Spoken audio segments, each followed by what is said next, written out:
Okay, here's our video for solving exponential and log equations. We have 4 different sections for 4 different types of equations, and I'll explain how to approach each one and their differences as we get to them. In this first section, we are going to be using this property that says if you have an equation and on the left side you have two things in exponential form, their bases match, that's where the a's are, then their exponents have to match as well. And you can just make a second equation with their exponents only. So please understand we're not doing any math. We're not canceling out the a's, dividing them, or anything like that. This is just a property that says in order for this, if this first thing is true, then it has to also be true that the exponents are equal. So in this first equation, here's how we would apply that. The bases are equal, so we know their exponents must be equal. So we just pop them off and make an equation with them only.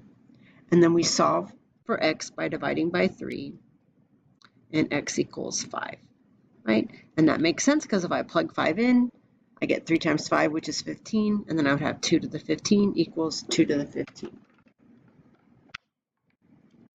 In the second one, we have another situation where the bases match. So we can just let the exponents be equal to each other. And then we solve that equation by adding 3 to both sides, x equals 8. In this situation, we have bases that match again. So we make an equation setting their exponents equal, subtract 2 to both sides, divide by 3. Now the second row. You'll notice that these are also all in exponential forms, but the bases don't currently match. But we can rewrite them to match. So for example, I can rewrite 4 with a base of 2 as 2 squared. Now that's just me rewriting the 4. There's still a power of 9 outside that. And then the left side already is a base of 2. I don't need to rewrite that. So now we can set the exponents equal. 3x equals 2 times 9, because remember, a power to a power means you multiply the powers. And then I divide by 3, and x equals 6. In this situation, it feels almost exactly the same, and it feels like I should be able to rewrite 8 as a base of 4. But there's no exponent that will give me back 8 when I'm starting with a base of 4. 4 to the 1 gives me 4. 4 squared gives me 16, which is too big. So we can't use that approach. But we can rewrite the bases so that they match. We just have to rewrite both of them. Both 4 and 8 can be rewritten with a base of 2. So 4 is 2 squared to the x power. 8 is 2 cubed to the 6x plus 12 power. Now the bases match, so I can set the exponents equal. I have a power to a power, so I multiply it, 2x. This power to this power is a distributive property because it's 3 times all of 6x plus 12. So distribute there, that gives me 18x plus 36. I'm going to solve this equation.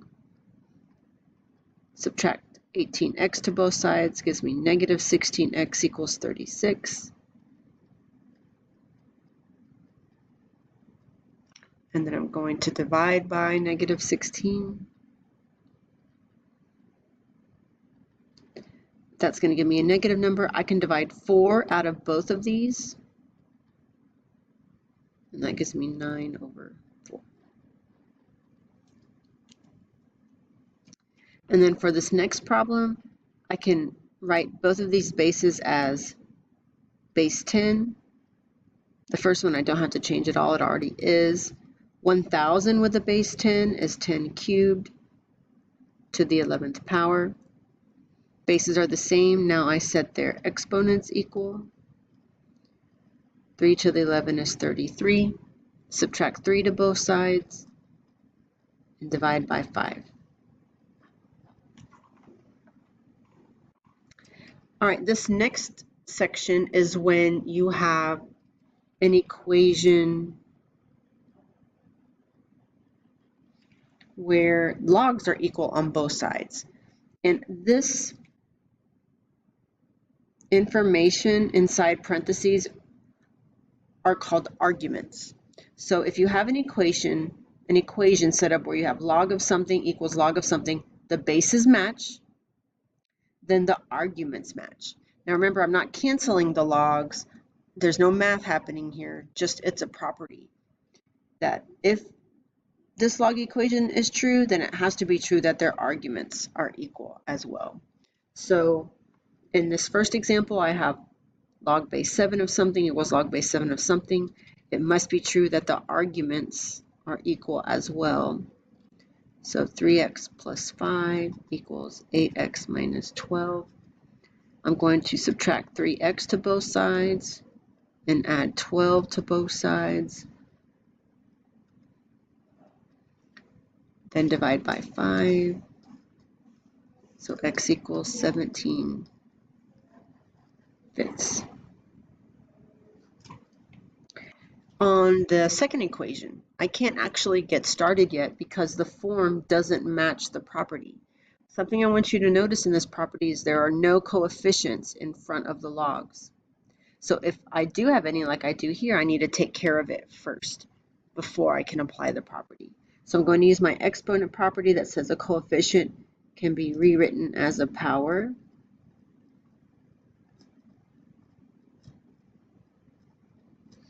And now that I have logs base 2 equal to each other, I can set their arguments equal to each other. X cubed equals 27. And then cube root both sides, and x equals 3. Remember, a cube root of 27 means what times itself 3 times is 27, and the answer is 3. Okay, so in this set of equations, I was in exponential form. Bases were equal, or I could rewrite them as equal. Here I was in log form, bases were equal, so the arguments were equal. What's happening down here is I have log equations, but notice there's a log only on one side of the equation. So what we're going to do is rewrite. We're going to use this property up here. This is in exponential form. 2 cubed equals 8. That's my base, my power, and my answer, or the argument, is what I'm going to call it when I convert to exponential form. So these are equivalent expressions.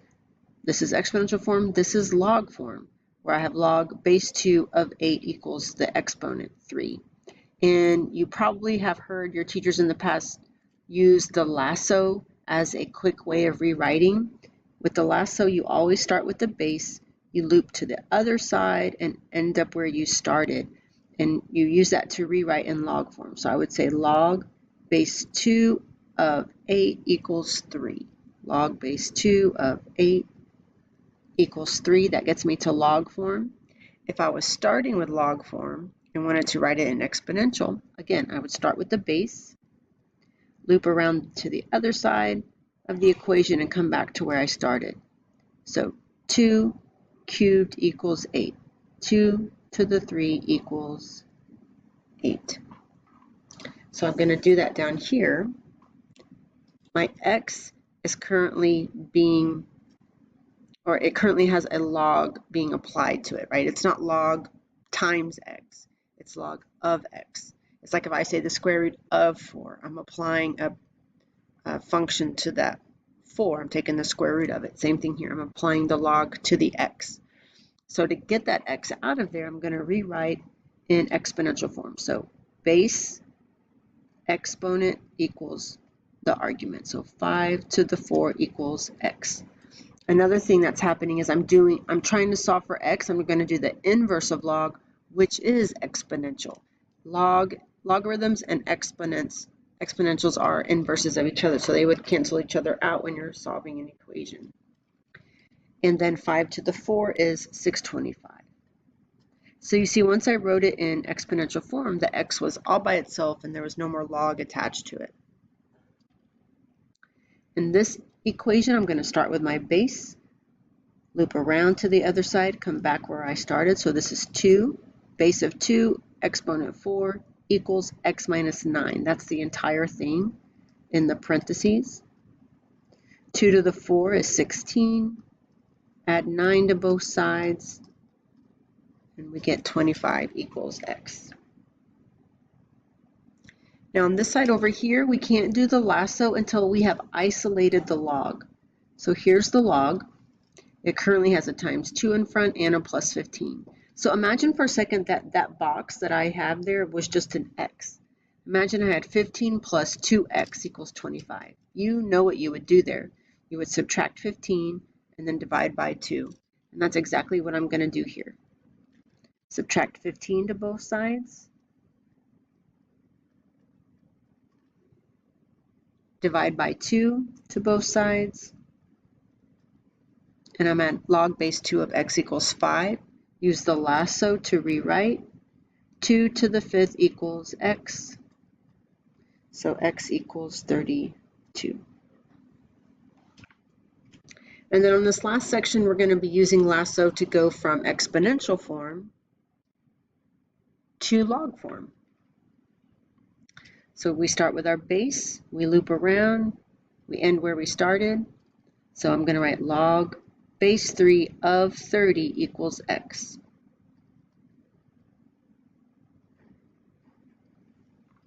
On the second one, I have to isolate the exponential piece before I can rewrite with lasso. So I'm going to add 4 to both sides.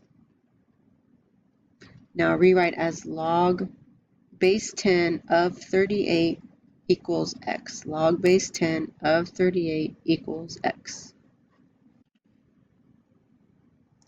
And then this last one, subtract 14 to both sides. Rewrite log base 5 of 7 equals x. Log base 5 of 7 equals x. These are exact answers. If we used a calculator or Desmos calculator to convert to decimals, that would be what we call an approximate answer. Write the approximate answers here just so you have them. And we can work in class on how to do that on either the TI Nspires or Desmos.